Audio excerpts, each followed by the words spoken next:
నా పేరు సుమన్ నలుకుర్తి.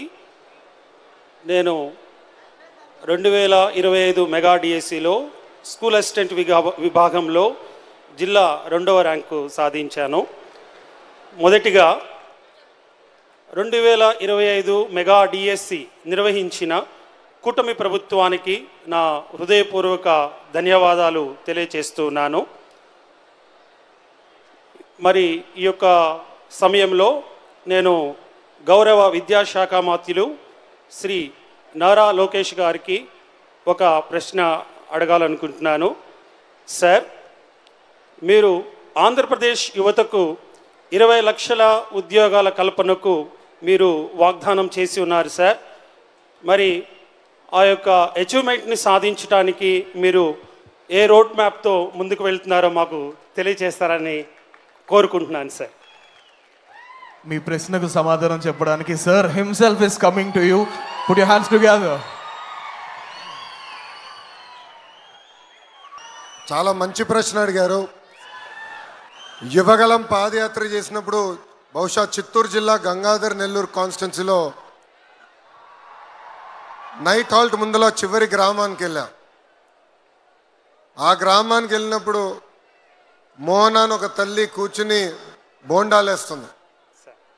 ఆ తల్లి పక్కన కూర్చుని అడిగా, తల్లి, కూటమి ప్రభుత్వ అధికారంలోకి వచ్చిన తర్వాత ప్రభుత్వం నుంచి మీరు ఏం ఆశిస్తున్నారని. అయ్యా, గత 30 సంవత్సరాలుగా రూపాయి జమ చేర్చి మా పిల్లల్ని బాగా చదివించా, మద్యంకి భర్త పోగొట్టుకున్నా, వాళ్ళిద్దరికీ ఉద్యోగాలు కల్పించండి నాకు చాలు అని చెప్పారు. అందుకే మేనిఫెస్టోలో సూపర్ 6లో తొలి హామీ నిరుద్యోగ యువకులకు 5 సంవత్సరాల్లో ప్రైవేట్ ప్రభుత్వ రంగంలో 20 లక్షల ఉద్యోగాలు కల్పిస్తామని. దానికి 3 ఉన్నాయి. మన దగ్గర ఒక విజనరీ నాయకుడు ఉన్నాడు, అది మన గౌరవ ముఖ్యమంత్రి చంద్రబాబు నాయుడు గారు. ఆయనకి ట్రాక్ రికార్డ్ ఉంది, పెట్టుబడులు ఎట్ట తీసుకురావాలో ఆయనకు తెలుసు, క్లస్టర్ బేస్డ్ డెవలప్మెంట్ ఎట్ట చేయాలో తెలుసు. అది మనకున్న అతిపెద్ద ఆయుధం. రెండోది స్పీడ్ ఆఫ్ డూయింగ్ బిజినెస్. ఈరోజు ఇతర రాష్ట్రాలతో పోటీ పడుతున్నాం. దక్షిణ భారతదేశంలో ఏ రాష్ట్రంకి రాని విధంగా 10 లక్షల కోట్లు పెట్టుబడులు పెట్టడానికి మనం ఒప్పందాలు చేసుకున్నాం. ఈ 5 సంవత్సరాలు గ్రౌండ్ చేసి కనీసం 10 లక్షల మందికి ఉద్యోగాలు కూడా కల్పించే బాధ్యత మన ప్రభుత్వం తీసుకుంటుంది. మూడోది కొత్త రాష్ట్రం మంది. మనం ఇంటాం స్టార్టప్ కంపెనీలని.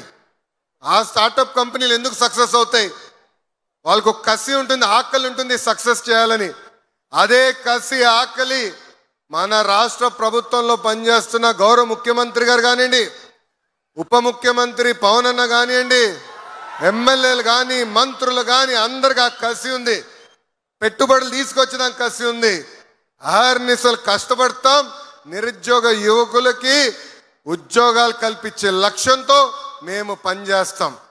సో ఈ 3 కారణాలతో ఆంధ్ర రాష్ట్రానికి 5 సంవత్సరాల్లో 20 లక్షల ఉద్యోగాలు కల్పించే బాధ్యత మేము తీసుకుంటాం.